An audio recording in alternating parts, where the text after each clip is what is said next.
Hello and welcome to the first Her Version Impact panel of 2022. We are opening this year with a bang in the female community, speaking about everything motherhood. This will be a great broadcast for you to listen in on if you are an expecting mother, a new mother, if you have 6 little ones running around the house, and everything in between. If you are a dad, we would love your support also. We have women from all walks of life opening up about the smiles, the challenges, the laughter, and the realism of what motherhood is. I am super excited about this impact panel. Let's jump right in.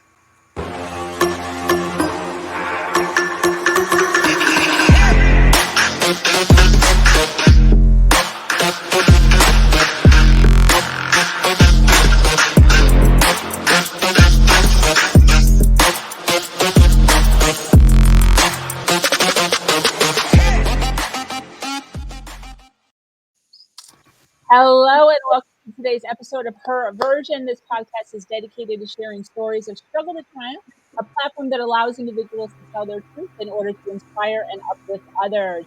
For those of you that are new to this podcast and like hit the subscribe button and follow, like, and share. I am your host, Sabrina Victoria. This will be an interactive forum, and any comments or questions you post will possibly be selected to go on screen for the ladies to engage with you personally. Come with questions, worries, difficulties, and we will help you navigate through it. If you are watching this live or on the hashtag replay, we would appreciate if you share this to your followers so we can expand our reach. Now, the first thing I want to do is I want to introduce our ladies. So we have several women here from all walks of life, and I would like each of you to introduce your name and where you are from, starting with Nicole. Hello, everyone. I am Nicole Gayatri. I am from Costa Rica. Hi, guys. I am Maureen Scanlon, and I am from Mesa, Arizona. Hi, everyone. My name is Rachel Ulster, and I am from sunny South Florida. Good morning. My name is Erica Hall. I am a mother of 6. I've been doing it for 25 years, and I am in Ohio. Hi, everybody. My name is Tori Brame, and I am a mother of a 3.5-year-old. He's my only kid, and I am in Charleston, South Carolina. Is that everybody? Charmin, did you go? Sophia? Good morning, everyone. My name is Sophia. I think I have an echo. You do have an echo. Where are you from, Sophia? I'm living here in New York City. I'm a hashtag boy mom. Yes. Charmin? We can't hear you. I'm Charmin Johnson, mother of 5, and from Bucks County, Pennsylvania. Yes. All right, ladies. Well, thank you so much for joining me this early on a Saturday. I do hear a little bit of reverb, so if you have headphones, you might want to put them in because it might be you. We're going to move on to Miss Tori. Tori, can you take the floor? And once Rachel kind of pops back in, hopefully she'll join us again. Go ahead, Tori. Hi, everybody. I'm Tori Brame. I have a YouTube that is focusing on invisible illnesses like depression, chronic pain. I personally am a lupus warrior. I've been in remission for 2.5 years now. So I'm really excited about that. And my YouTube is just focusing on go through this thing. Oh, do you want to jump back? No, go ahead. Okay. So I'll just tell you my situation first. I would like to make YouTube full time. I have a website that is launching January 24th, and I offer like PDFs to make people's lives, easier and more streamlined and stuff like that. And so I would like to turn that into a coaching situation and have that full time. I am also a single mom. And my kid goes to daycare, and his dad is very involved. I do have most of the hours, but I mean his dad is great. He's very involved, and I also work full time, which I work nonprofit. So that takes a very emotional toll for anybody who has done that or knows about that. And then I have a boyfriend, so who I love and I want to spend, time with and everything like that. And so it's like I need about 40 hours a day to do everything that I want to, not including sleep.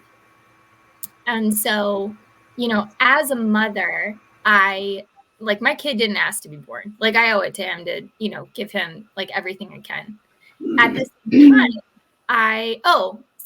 all that and self-care, because I still have lupus. Like, even though I'm in remission, there's a lot of things that I have to do for myself to keep myself in remission, working out, meditating, drinking enough water, getting enough rest, everything like that. And if I start to slip, I can feel symptoms popping back up. And so, and also I have a very strict diet, so I have to make most of my food from scratch. So, there's just a lot going on. So my question is, like, a lot of you women are where I want to be. And so it's like, how do you balance everything? How do you justify how you balance it? Just tell me what you did.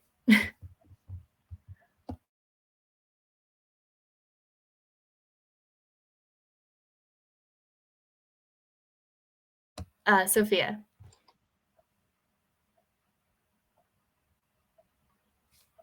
You're muted. Thank you. I'm just talking. I'm Sophia, and I have Hashimoto's, so autoimmune here. There you go. Gluten sensitivity. And I think what I did, I had to let go of other people's expectations and even let go of some of my own expectations that I put on myself. Like what we were talking about before with just keeping up with things.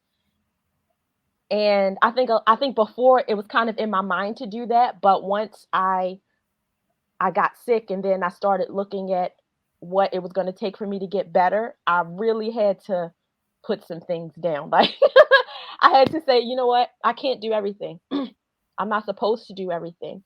And I had to give myself a break. Like in the most tangible way, I had to give myself a break. Even sometimes, now, like you said, there's so many things that you want to do.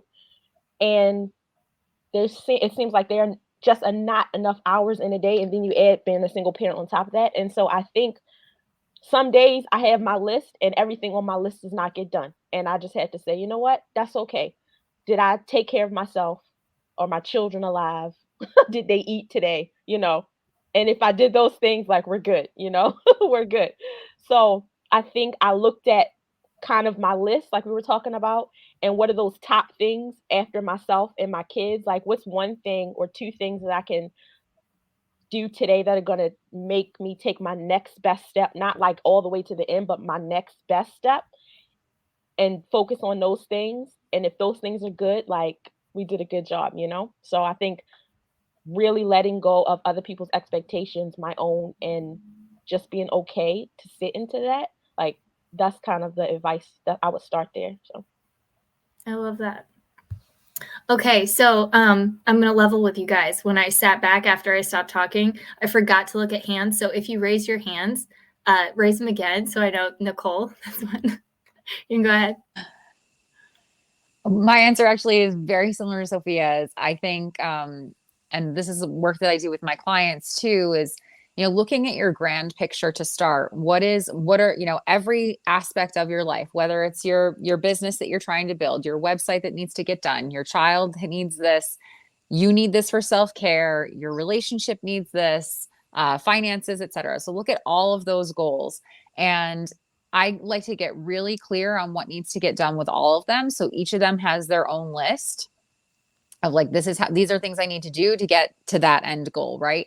And then each day I take one thing from each of those, right? Just one, and that needs to get done. Right. And for the kids, it's the survival, basically. I need to keep them alive, but maybe some days we have like a school appointment or, a play date or something. But so taking that one thing, as Sophia said, what's that best thing that you can do today? That one thing that's going to get you into that next step there. And then if you can accomplish the one thing from all of those and you still have time, great. Now, what's the next best thing, right?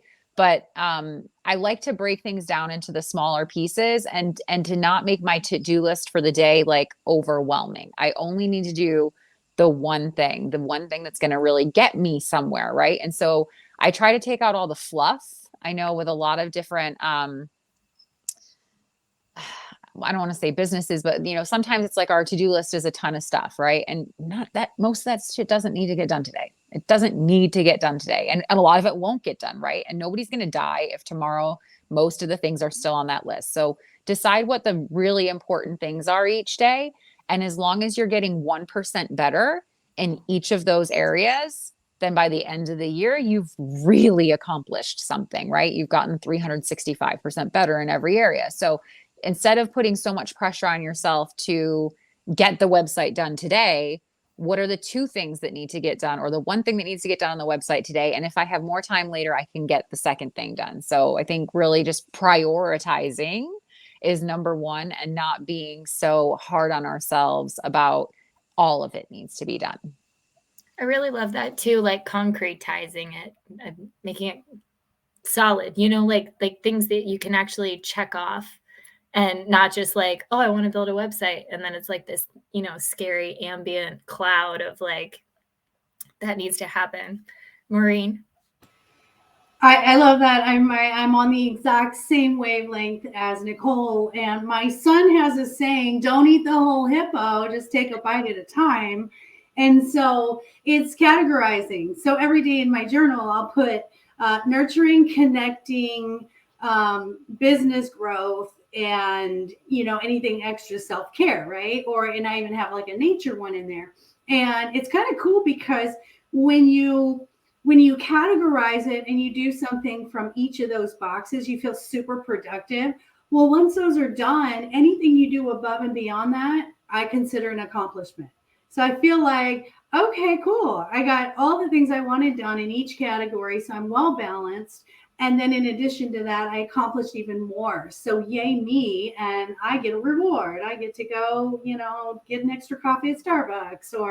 So I'm right along the same exact lines as Nicole, where it's, you break it up into those pieces. Just take a bite at a time. And every day, because anything you've done in your life, you've taken it a step at a time. And what's cool, Tori, is that you're in this shift where you want it all and you want it all now. And so that leap from the trail to the top of the mountain looks really ominous right now, but it's just every day get on the trail and just keep moving up. And as long as you're sort of chipping away, you're going to feel productive, and all your needs will be met because it's balanced. So thank you. I love that. That's so good. Erica? To tie in, one of the ways that you can get to that point is for 3 days, do a daily audit, and pick 2 days in the week and then maybe 1 on the weekend, and literally write down every single thing you do. Don't change anything, just a normal day. This is how I go through my day. And then you can really start to see, where am I spending my time and how is it being spent? And when I think that all of these things take so much time, wait a second, it only took me 10 minutes to vacuum my house, and I'm making it sound like it's going to take an hour to get done. Well, wait a second, it only really took me 10 minutes to check these emails, and I'm making it sound like it's going to take the whole fucking afternoon. Like, really, really evaluate your day. Do daily audits on you and nobody else, because what you're comparing yourself to is what you think all of us are doing. And I'm going to tell you right now, it's wrong. What you think we have done or what we're currently doing right now, in your head, it's wrong. Love you to death, Tori, but it's wrong. And the timeline that you think we've done it on, that's wrong too. It's just wrong. So Yes. Evaluate your days, evaluate your time, how you're spending it, and then start blocking it off and saying, this is how I'm spending my vocations. I'm giving myself this amount of time to spend in all of these vocations each day. I'm going to pick, like Maureen and Nicole said, my one best thing to do today. That's what I'm going to accomplish. Anything else outside of that is a bonus, right? Sometimes I reward myself by sitting down at 9, 10 o'clock and working till 2 a.m. I love it. That is my reward. And I'm like, hell yeah, quiet time. I can like knock out a whole bunch of these things. And sometimes I spend that time sitting and vegging on the television and not accomplishing a damn thing, right? So none of it in the long run, you guys, none of it really, really, really matters. And we're just giving ourselves a hard time. But there are tactics that we can use to really get ourselves in line with what we want to do and what we are comparing ourselves to. But make sure you're comparing correctly. Okay? I love that so much. Thank you guys so much. That was great. Of course.